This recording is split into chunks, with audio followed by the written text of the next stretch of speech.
My name is Salvador Ramos. I'm a math teacher. What can I tell you about me? I am an economist of Lima University, Peru, and I am a math teacher. I have 12 years of experience, 10 years as a math teacher here in Peru, my home country, and 3 years in North Carolina between 2005 and 2008. I teach Algebra 1, Algebra 2, Pre-Algebra, Geometry, Technical Math 1, Technical Math 2, and sometimes, if it's only necessary, Spanish. Obviously, I speak Spanish as my home language. I'm 46 years old and I love to teach to my students. I think it was an excellent experience for me to be a math teacher in two different cultures, the Spanish culture and the American culture. Well, thank you very much. Okay, Let's see. This is a typical math class that I work with my students. The first point in my class is according with the NC standards, according with the law of the DPI. I try to show on my blackboard different parts of my class. For example, today the lesson is slow and the rate of change. The first part is the essential question. Okay, the essential question, you will see what the question in the PowerPoint presentation that I worked before. Here you can see very well what's the goal, number 1, goal number 2, the learner will perform operations with complex number matrices and polynomials, and goal number 2, the learner will use relations and functions to solve problems. What is the next point, the objectives? According with the NCA standards, the objective that I would work in this math class should be 103 and 204. The first one is operate with algebra expressions to solve problems, specifically when you have a linear equation, for example, and create and use the best fit mathematical models of linear equation. In other words, how can I use the concept of the linear equation, the slope, the rate of change, and using in the real life problems. How can will start the class? I will make a small review introduction about the linear equations. After that, I will start the lesson, and finally, the practice and application with my student. Obviously, the homework, okay, that I will give to the student for the next class. Class of today is slope and rate of change. Well, a small review about the linear equations. Okay?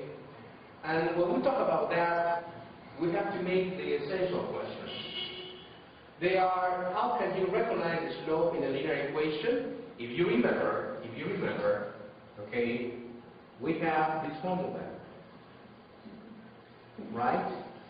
And n, in other words, the coefficient of the variable x should be the slope. In that way, you all the time will recognize what is slope. The second question is, what is the name of the point of a line where it's y value 0? Here. B. B is the y-intercept. When the y-intercept is 0, okay, that's the name. Y-intercept. What is the name of the point of the line where it's y value 0? When b is 0, this is the answer, y-intercept. And finally, what does it mean, the slope of a linear equation? It means the inclination of the line. This is the inclination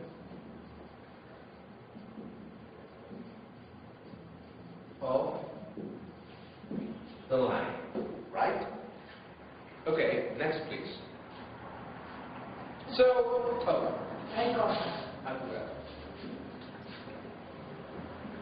now, how can you find the slope of the line?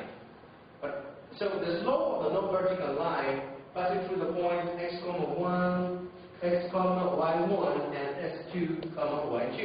In other words, if you have the coordinate planes, and here you have the point 1 and the point 2, and this point A, for example, the coordinates of the point A, it should be x1, y1, and the point B should be x2, y2.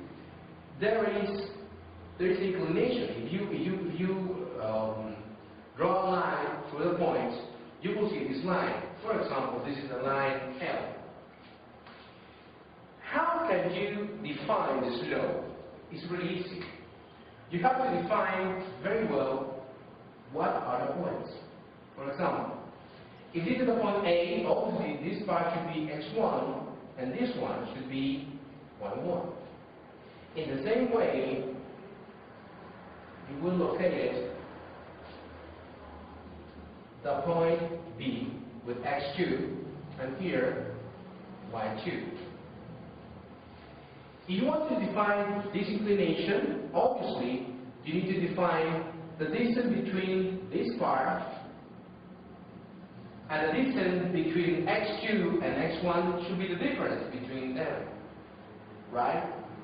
And obviously you have to define the distance between y1 and y2, obviously should be the difference between y2 minus y1. Please, next. So, if we have to know, how come we have to know the formula the slope formula? It's only a fraction, a ratio, a rate between right over right. In other words, in the numerator, you will write the difference between the y elements, and the denominator, you will write the difference between the x values, right? So remember, okay, y2 minus y1 over x2 minus x1. But when calculating the slope of the line, be careful to subtract the coordinate in that correct order. In other words, if you start with the point A, okay, or sorry, I think it should be the point B, okay.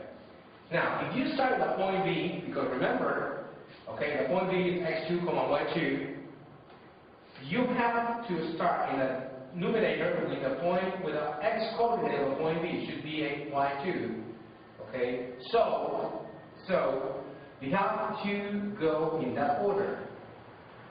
This is the point B, and this is the point A. In the same, you have to do in the denominator.